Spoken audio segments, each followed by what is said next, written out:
Mesdames et messieurs, bonjour et bienvenue à cette émission Les lendemains du Conseil présentée par la Ville d'Amos. Aujourd'hui, nous accueillons M. le maire, M. Sébastien Dastou, pour nous faire le résumé du lundi 15 avril dernier. Bonjour M. le maire, comment allez-vous? Bonjour, ça va très bien. Enfin, quelques rayons de soleil pour nous préparer à l'arrivée du printemps. Ouais, il ne faut pas que ça fonde trop vite, là. Non, mais quand même, on va y arriver. Un très bel ordre du jour avec des citoyens. Ah, je vous dirais là, au moins 15 à 20 personnes hier. Oh, là. intéressant. Ouais, c'est bien. Et avant la séance du Conseil, vous avez procédé à une remise dans le cadre de notre concours, de notre sondage, c'est-à-dire qu'on avait fait dans la planification stratégique.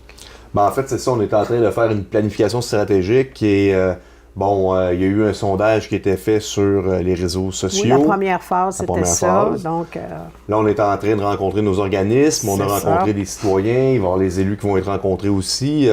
Je parlais justement avec l'agent de communication qui travaille sur le dossier, puis elle a été emballée par le nombre de répondants au sondage. Puis on est bien content parce que ça... On a remis justement 2 tablettes là, hier. Là, pour inciter nos gens à aller répondre à ce sondage-là. Alors, on avait ces 2 personnes-là se sont présentées pour vous rencontrer avant la séance du Conseil. On a pris une petite photo. Oui. C'est Madeleine Chevalier et Sébastien Ruel là, qui ont gagné. Ils étaient très contents d'avoir gagné. Oui, surtout qu'ils ne savaient pas qu'il y avait un tirage avec ça. Alors, ils étaient encore doublement contents et ils étaient très, très heureux de la consultation citoyenne que la Ville d'Amos fait. Merci de votre participation. C'est extrêmement important. Ce qu'on veut, c'est gouverner la Ville d'Amos pour le futur en fonction de ce que les citoyens désirent. Hein? Puis, c'est un bon moyen qu'on a décidé de se doter là, pour voir comment est-ce que Amos pourrait être d'ici 2030. Donc, la consultation se poursuit. En revenant à l'ordre du jour, on a parlé d'un addenda concernant le contrôle des animaux. C'est la 2e fois qu'on fait ça. Vous savez, le contrat était donné à Benji. Et on avait donné une extension du contrat jusqu'au 31 mai. Là, on en donne un autre jusqu'au 31 juillet. La raison est fort simple, c'est qu'on n'est pas prêt à aller en appel d'offres avec le nouveau règlement qu'on a adopté hier. Et là, c'est ça. Là, on va être prêt là, dans les prochaines semaines là, à pouvoir faire le processus administratif, pouvoir aller en appel d'offres et engager les nouvelles personnes ou les personnes qui seront prêtes à respecter le mandat là, qu'on souhaite établir pour le contrôle des animaux. Très bien. On parle également d'un contrat de services professionnels. Oui, dans les dernières semaines, vous avez vu qu'on a passé beaucoup de contrats de services professionnels. On se prépare, on fait beaucoup de plans d'analyse technique. On a beaucoup de canalisation à faire. Ça ici, c'est pour les tronçons de la 12e avenue S et du secteur de la 5e avenue S et de la 3e rue S.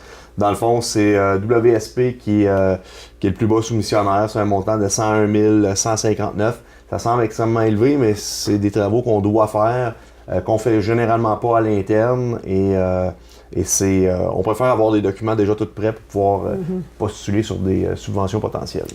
Parfait. Concernant l'acquisition d'une surfaceuse à glace. Oui, complexe sportif, on a besoin de ce qu'on appelle une Zamboni. Zamboni, c'est le nom de la compagnie. Et ça, c'est une surfaceuse électrique qui est neuve. C'est Robert Boileau Incorporé qui la vend pour un montant de 148 000 $. Alors, un nouvel équipement mobile là, qui sera utilisé au complexe sportif. Très bien. Le printemps arrive à grands pas. Les projets de construction-rénovation, on voit que ça commence à cogiter beaucoup. Là, ça grouille dans les bureaux de notre service de l'urbanisme et vous avez procédé à la nomination d'un aide-inspecteur. Oui, vous l'avez dit, hein, beaucoup de permis pour des rénovations. Oui, on vous encourage à venir à l'Hôtel de la Ville, connaître là, les règlements d'usage. Qu'est-ce que vous pouvez faire, qu'est-ce que vous ne pouvez pas faire, surtout pour les garages où c'est très à la mode là, de faire des patios, puis des serres aussi. Alors, venez vous renseigner. D'ailleurs, on a eu beaucoup de changements dans les dernières années. Oui, depuis l'année dernière. Si vous êtes déjà fait dire non, peut-être qu'aujourd'hui c'est oui, puis c'est peut-être différent aussi. Alors, nouvelle aide inspecteur, là, Florence Pomerleau, qui va être là pour la saison estivale. Très bien. L'embauche aussi d'un mécanicien. Oui, vous vous souvenez, là, quand on a parlé d'aller vers le cégère ou non, dans les recommandations, ça nous prenait un mécanicien supplémentaire pour travailler sur notre flotte.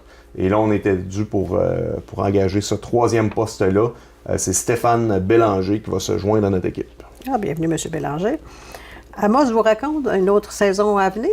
Oui, tout le monde d'Amos connaît bien Amos vous raconte. C'est un circuit historique qui est extrêmement utilisé et intéressant pour la ville et les touristes qui viennent en région.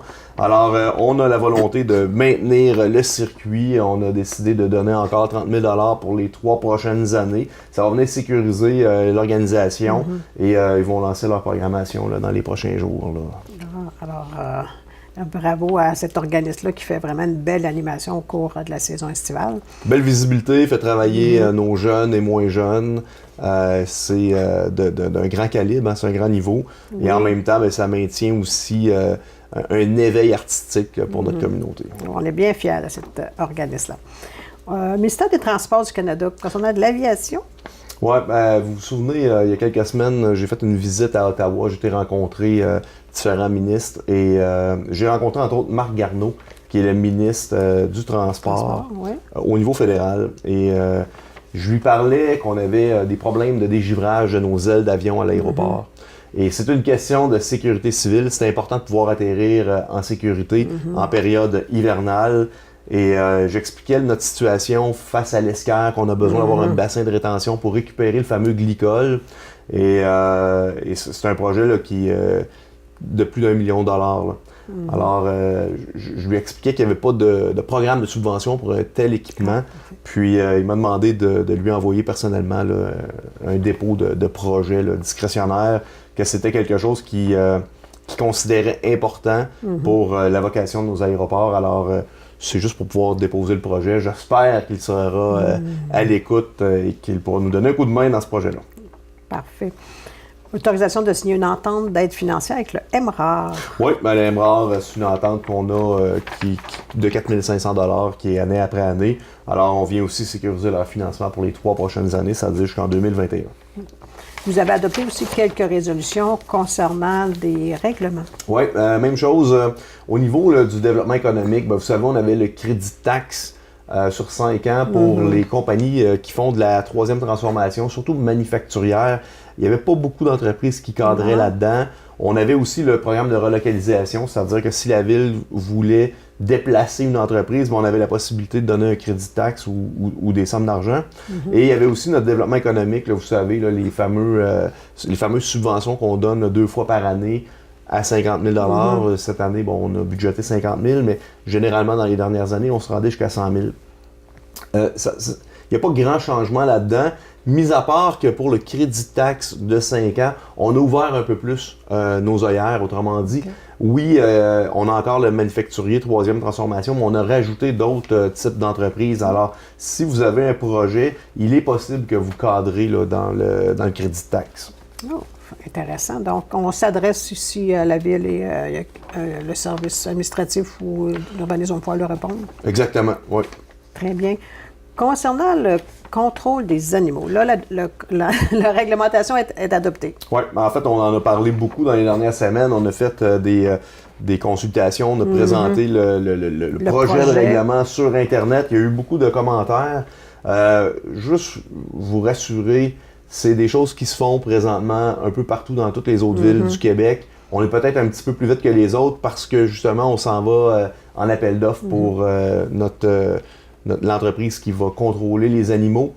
Mais je vous dirais, le micropuçage, c'est de quoi qui est rendu un standard un peu partout. Le fait qu'on souhaite que les animaux soient stériles aussi, la quantité d'animaux, là, que ce soit 2 chiens, 2 chats, on ne veut pas qu'il y ait d'exagération. Je veux juste que vous compreniez que quand on trouve un animal et qu'on ne sait pas à qui il appartient, les frais, c'est généralement la ville qui va être obligée de payer pour ça. Et ça veut dire garder l'animal quelques nuits, le temps qu'il soit retrouvé. Soit retrouvé ou soit qu'on va déterminer qu'est-ce qu'on va faire avec. C'est ça, il faut le nourrir.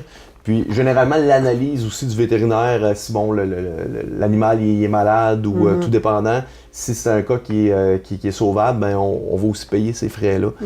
Et ça, c'est toute la population, Françoise, qui paye pour ça. Puis, généralement, c'est pas nécessairement les animaux qui viennent de notre territoire. Alors, le fait qu'on contrôle un peu mieux, oui, ça coûte peut-être un petit peu plus cher sur le coup pour le propriétaire d'un animal qui est à lui, mais pour la collectivité, ça va être plus facile à suivre, puis c'est les bonnes personnes qui vont payer pour ça. Oui, parce que lorsqu'on voit un animal perdu sur les réseaux sociaux, je peux vous dire que les petites familles sont vraiment désespérées pour retrouver. Ouais. Donc, c'est important qu'on puisse avoir les moyens de retrouver les propriétaires rapidement. Et notez que, bon, la médaille ne sera plus nécessairement obligatoire, puisque le micropuçage d'ici 2021 va être obligatoire, mais les gens qui auront une médaille, c'est sûr que l'animal va être plus facile aussi à retracer, parce qu'on s'entend que c'est pas tout le monde qui auront des lecteurs pour la micropuce. Mais sachez que c'est pas parce qu'on n'aime pas les animaux, c'est justement parce qu'on les aime, puis on veut qu'ils soient mieux cadrés et que ce soit en harmonie avec le reste de nos usagers de la ville. Très bien. Vous avez adopté un programme de soutien aux organismes comme chaque année? Oui, c'est un montant de 8 600 $ qui sera distribué, c'est-à-dire 500 $ au club de tennis La Volée, 350 au club Mouvement Kodiak, club de cyclistes 800, Triathlon Amos qui est en effervescence, plus de 25 membres, c'est 800 $, l'Académie d'art martiaux traditionnelle d'Amos, 800. Le club de gymnastique Challenge des régions, Kodiak, ça c'est 750. On a 3 000 $ qui sont pour 1 000 $ pour le club de vélo XTRM d'Amos, le club des archers et le club de ski de fond. Puis il y a 2 montants de 800 $ pour le club de natation Aquamos puis le patinage artistique d'Amos. Très bon soutien pour nos organismes sportifs. Et se tenait tout récemment le 30e Gala Élite de la Chambre de commerce. Oui, c'était toute une soirée. D'abord, félicitations à la Chambre de commerce là, pour avoir réussi à faire un super gala, malgré le fait que le Théâtre des Oscars n'était pas disponible. On a eu des contraintes au niveau des dates. Félicitations aux organisateurs. Ça a été toute une soirée. Félicitations aux lauréats, les gens qui ont raflé des prix. C'est toujours le fun de voir que notre communauté économique se distingue, se démarque et puisse gagner des prix comme ceux. C'est une belle reconnaissance aussi pour l'entreprise qui le fait sans vouloir avoir de reconnaissance, mais lorsqu'ils sont reconnus par leur père, c'est vraiment fort intéressant. Et on voit du monde bien heureux sur les réseaux sociaux. Ça faisait le tour de notre séance du conseil. La prochaine est le 6 mai. Oui, on saute une semaine parce que c'est congé. C'est ça. Et il y avait 5 lundis ici, donc j'avais un petit relâche. Ah, ben c'est ça. Et c'est ça, le 6 mai, et après ça, le 21-22 mai, en tout cas le mardi, on va à Saint-Maurice. Oui, ben oui. Alors, on va se tenir au courant. Alors, pour ce qui est des prochaines activités, il y a beaucoup d'activités qui s'en viennent.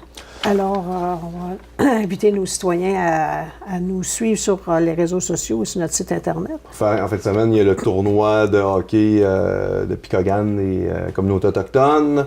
Oui, 123 équipes que j'ai cru comprendre. C'est vraiment hallucinant. C'est beaucoup d'équipes. Il y a du ballon-ballet, toutes les catégories sont là. Beaucoup de monde, beaucoup de visiteurs. Alors, on va les accueillir avec grand intérêt. Par la suite, il y aura le Challenge des régions Kodiak, qui est une compétition régionale en gymnastique.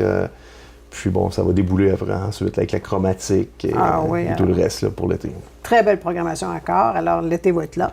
On va être au rendez-vous. On l'attend. On l'a programmé. Ça va passer trop vite, là. Ben oui.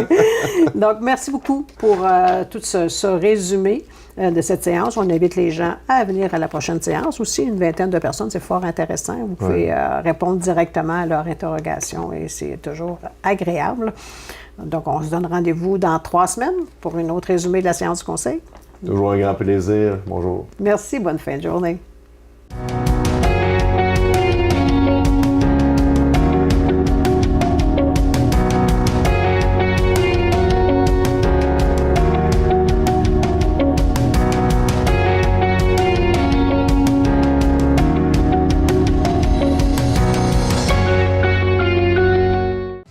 Pour des images aériennes de tout genre, pour la vente de votre maison, de votre entreprise, de la promotion touristique ou événementielle ou pour tout autre besoin, pensez à Imagerie aérienne SV, fier partenaire de TVC7 Abitibi.